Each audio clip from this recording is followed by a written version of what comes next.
Favourite serials இனி டிவிக்கு முன்பே சன் நெக்ஸ்ட் ஆப்ல ஜாலியா எல்லாருக்கும் முன்னாடியே பாருங்க. இப்பவே சன் நெக்ஸ்ட் ஆப்பை டவுன்லோட் பண்ணி சப்ஸ்கிரைப் பண்ணுங்க. பெத்த தாயே சொல்லி கேட்காதவன் வேற யார் சொல்லி கேட்பான்? அந்த கடவுளே வந்து சொன்னாலும் இவன் கேட்க மாட்டான்பா. கடவுள் சொன்னா கேட்கறனோ இல்லையோமா, ஆனா பெத்த மகன் சொன்னா கேட்பான்ல. என்னப்பா சொல்ற? நீதானமா சொன்ன மறந்துட்டியா? விக்ரம் கிட்ட போய் அம்மா வேணும்னு கவினை கேட்க சொல்றேன்னு சொன்னில்ல? ஆமா இல்ல. கவின் கிட்ட விஜய் பத்தி சொன்னா அம்மா வேணும்னு விக்ரம் கிட்ட கேட்பா. அப்படி கேட்டானா அவன் என்ன பண்ணுவான்? என்ன பதில் சொல்றது, என்ன செய்யறதுன்னு திரு முழிப்பான். அதனாலதான் வீட்டுல யாரும் அம்மா பத்தி பேசக்கூடாதுன்னு நம்மளெல்லாம் மிரட்டி வச்சிருக்கான். நாமளும் அவன் பேச மீறக்கூடாதுன்னு இன்னைக்கு வரைக்கும் அமைதியா இருக்கும். இனிமே நம்ம அமைதியா இருக்க கூடாதுமா, அப்புறம் கடைசியில் அவன் சன்னியாசாவே போயிடுவான். அப்படி விடக்கூடாதுமா அவனை. விஜய பத்தி கவின் கிட்ட சொல்றதுல என்ன நடக்க போகுது? விஜய் எங்க இருக்கான்னு தெரியலையே. அம்மா, நான் இது விஜய்க்காக மட்டும் சொல்லல. கவின் அடம் பிடிச்சு கேட்டா அட்லீஸ்ட் விக்ரம் 2வது கல்யாணத்துக்காவது ஒத்துப்பான்ல. அப்படி இல்லைன்னா கூட விஜய் எங்க இருக்கான்னு தேடி கண்டுபிடிச்சி வீட்டுக்கு கூட்டிட்டு வந்துடுவான்ல. டேய், நீ சொல்றதெல்லாம் நடக்குமாடா? அதெல்லாம் உன் கையில தாமா இருக்கு. என் கையிலையா? ஆமாமா, நீ தானம்மா நம்ம வீட்டுக்கே பெரிய மனுஷி. அதுவும் இல்லாம நம்ம கவினுக்கு நீனா ரொம்ப உயிருமா. அதனால நீதான் கவினா எப்படியாவது பிரெயின் வாஷ் பண்ணி அம்மா வேணும்னு அவனை கேட்க வைக்கணும். நானா? நான் சொன்ன என் பேச்ச நீயே கேட்க மாட்ட.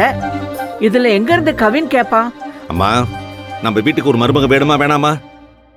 வேணும் தான். ஆனா என்னம்மா ஆனா அவன் இழுக்கிற?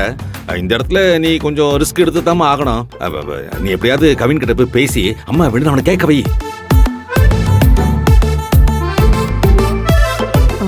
ஐயோ, பிளான் எல்லாம் ஓகே தான். ஆனா விக்ரம் கிட்ட மாட்டா அவன் என்னெல்லாம் கண்டபடி திட்டுவான். சரி, பேரன் வாழ்க்கைக்காக 4 திட்டு வாங்குறதுல பிரச்சனையே கிடையாது. ட்ரை பண்ணி பாப்போம்.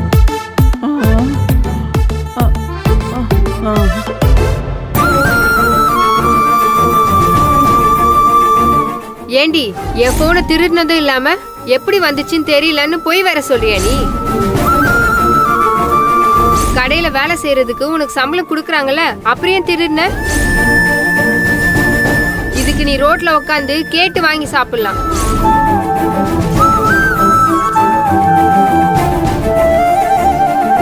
விஜி, சாப்பிடு விஜி. நீ எதையும் மனசுல போட்டு குழப்பிக்காத. எனக்கு தெரியும் நீ இதை செஞ்சிருக்க மாட்டேன்னு. இது வேற யாரோ செஞ்ச சதி. நீ சாப்பிடு விஜி.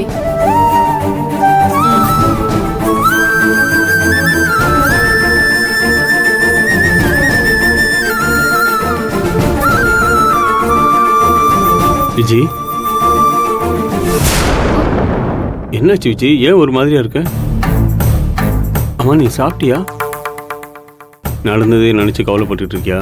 இங்க பாரு, இது மாதிரி நடக்கிறதெல்லாம் சகஜம். உன் மேல எனக்கு நம்பிக்கை இருக்கு விஜி. ஆனா யார் அந்த போனை உன் பேக்ல போட்டிருப்பாங்கன்னு தான் தெரியல. ஒரே குழப்பமா இருக்க. உங்க அண்ணி லாவணியா இருக்காங்களே, அவங்க மேலே எனக்கு சந்தேகம் இருக்கு. ஆனா அவங்க அப்படி பண்ற ஆளும் இல்லை. ஏதோ ஒரு பிளாக் ஷீப் இந்த கடையில சுத்திட்டு தான் இருக்கு. அதை கண்டுபிடிச்சு பிரியாணி போட்டுன்னு வச்சுக்க, எல்லாமே சரியாயிடும். சரியா? நீ ஒன்னும் கவலைப்படாத, நான் இருக்கேன்ல, நான் பாத்துக்கிறேன். இதுக்குதான் உனக்குன்னு ஒரு ஆம்பளை தோணை இருந்தா இப்படி உன்னை பார்த்து பேசுறவங்கள சும்மா விட்டுருப்பானா? உனக்கு ஒண்ணுனா தட்டி கட்டுக்க மாட்டா? இங்க பாரு வச்சு, இதுக்குதான் சொல்றேன், சீக்கிரமா நல்ல முடிவாரு. உனக்கு ஏத்த மாதிரி இல்லைனாலும் கொஞ்சம் கலர் கம்மியா, சின்ன கண்ணோட, தலை நிறைய முடியோட, ரீசெண்டா ஒரு பெரிய உத்தியோகத்துல இல்லைன்னா கூட மாசம் ஒரு 20-25,000 சம்பாதிக்கிறோம்லாம் இருந்தா கூட, அதுவும் கல்யாணம் ஆகாத ஒரு மாப்பிள்ளைய பார்த்து நீ கல்யாணம் பண்ணிக்கிட்டா உன் வாழ்க்கை நல்லா இருக்கும். அவ்வளவுதான் நான் சொல்லுவேன்.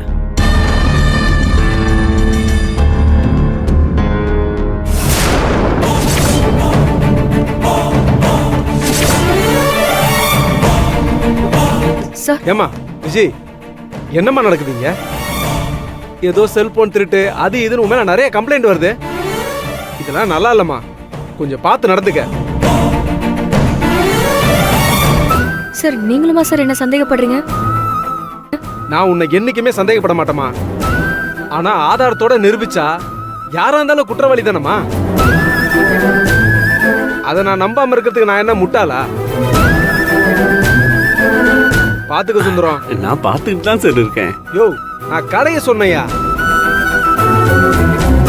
இது லாஸ்ட் வார்னிங் விஜய். இன்னொரு வாட்டி இந்த மாதிரி கம்ப்ளைண்ட் வந்தா நான் உன்னை வேலையை விட்டு அனுப்பிடுவேன். ஜாக்கிரதை.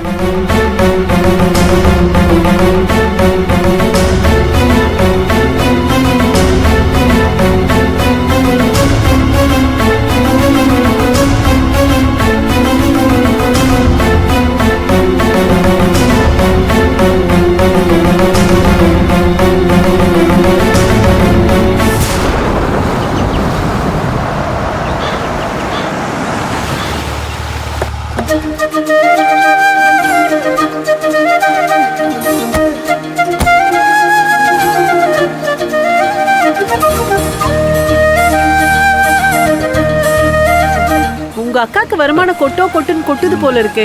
வீடு சும்மா ரெசார்ட் மாதிரி கட்டி வச்சிருக்காங்க. தமிழ்நாட்டோட டாப் 10 பிசினஸ் உமன்ல என் தெய்வனாக்காவும் ஒருத்தவங்கடி. இந்த அளவுக்கு கூட ஒரு வீடு இல்லைன்னா எப்படி? வா போலாம்.